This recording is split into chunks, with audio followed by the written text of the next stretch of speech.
Oke, kali ini kita akan melakukan sebuah perjalanan jauh ke dalam jantung hutan Amazon.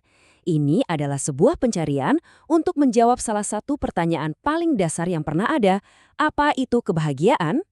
Misinya sebenarnya sederhana, temui orang-orang yang hidupnya menyatu dengan alam, para penjaga rahasia kuno, dan tanyakan soal kebahagiaan. Idenya adalah, mungkin mereka tahu sesuatu yang sudah kita lupakan. Lokasi kita sekarang ada di Sungai Bermejo. Kalau kamu lihat di peta, ini adalah garis yang memisahkan dua negara. Tapi, buat orang-orang yang menyebut hutan ini rumah mereka, garis itu nggak ada artinya sama sekali. Hutan ini ya satu, rumah mereka yang utuh.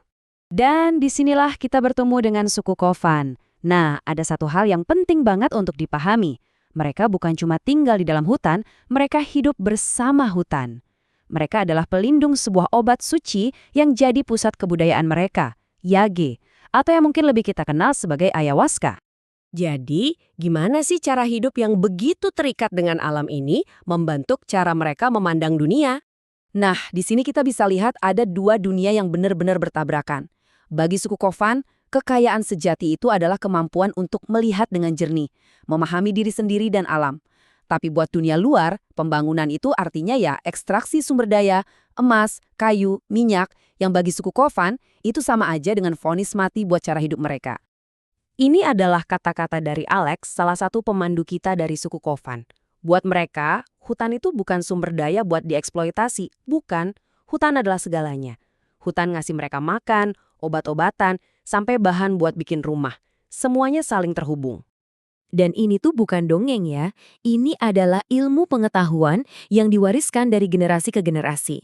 Mereka tahu persis kulit pohon mana yang bisa jadi obat, atau semut mana yang bisa dimakan buat nambah energi. Mereka bisa membaca hutan seperti kita membaca buku. Ini adalah sains yang hidup yang sudah teruji oleh waktu. Nah, sekarang ayo kita bahas obat yang jadi pusat dari semua ini. Yage. Sebenarnya ramuan ini terbuat dari apa sih? Oke, ayahuasca atau yage itu bukan sekedar halusinogen. Bagi suku Chovan, ini adalah obat yang sangat kuat. Sebuah alat untuk perjalanan spiritual. Tujuannya bukan buat lari dari kenyataan, tapi justru sebaliknya. Untuk menghadapinya secara langsung, untuk benar-benar paham siapa diri kita. Nah, ini bagian yang keren banget. Gimana sih ramuan ini bisa bekerja? Ternyata ada semacam alkimia yang luar biasa di baliknya. Jadi, ada dua tanaman. Pertama, ada tanaman rambat yage. Anggap aja ini sebagai kuncinya. Dia untuk sementara waktu mematikan sistem pertahanan alami di tubuh kita. Lalu ada daun cakruna yang isinya adalah molekul visioner bernama DMT. Jadi kalau disederhanakan tuh gini, tanaman yage itu tugasnya membuka pintu.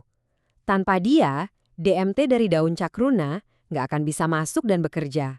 Tapi begitu pintunya terbuka, daun cakruna bisa masuk. Dan dari situlah perjalanan batin dimulai. Keduanya harus bekerja sama. Oke, kita udah tahu cara kerjanya. Terus gimana rasanya menjalani upacara ini? Ini bukan sekedar ritual biasa, ini benar-benar perjalanan ke dalam diri sendiri. Ini bukan sesuatu yang bisa dilakukan seenaknya loh. Ada persiapan yang sangat serius. Puasa ini tujuannya buat membersihkan tubuh dan menenangkan pikiran, mempersiapkan diri kita untuk menghadapi apapun yang nanti akan terungkap. Dan inilah inti dari pengalamannya. Ini bukan soal melihat visual-visual yang indah atau aneh. Ini adalah tentang konfrontasi. Kamu bakal berhadapan langsung dengan ketakutanmu, kenanganmu, dan ya, inti dari siapa dirimu. Nggak ada tempat buat sembunyi. Ego, alasan, pembenaran diri yang kita bangun setiap hari, semuanya dilucuti. Yang tersisa cuma kebenaran yang mentah dan tanpa filter tentang diri kita sendiri.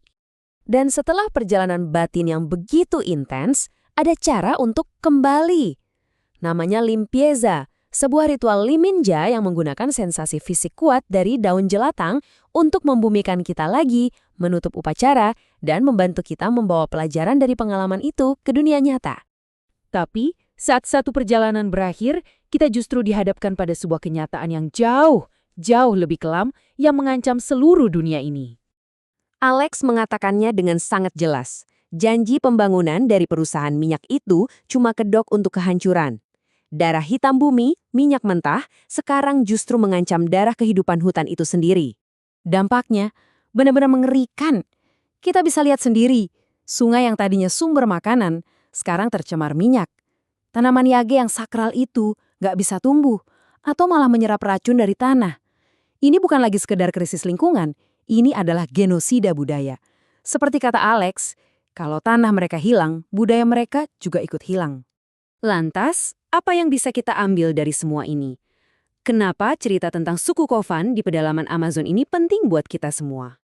Di tengah semua kerumitan ini, jawaban atas pertanyaan soal kebahagiaan itu ternyata sangat sederhana.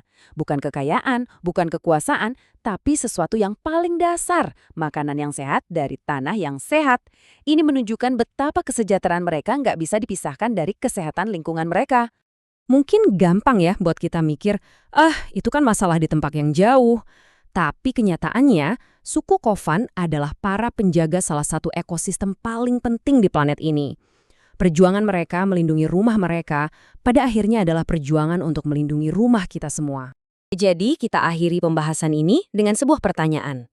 Saat kita semua mengejar versi kebahagiaan kita masing-masing, yang seringkali justru berkontribusi pada kehancuran seperti ini, kita harus bertanya pada diri sendiri, apakah kebahagiaan sejati itu mungkin ada di planet yang sedang sakit?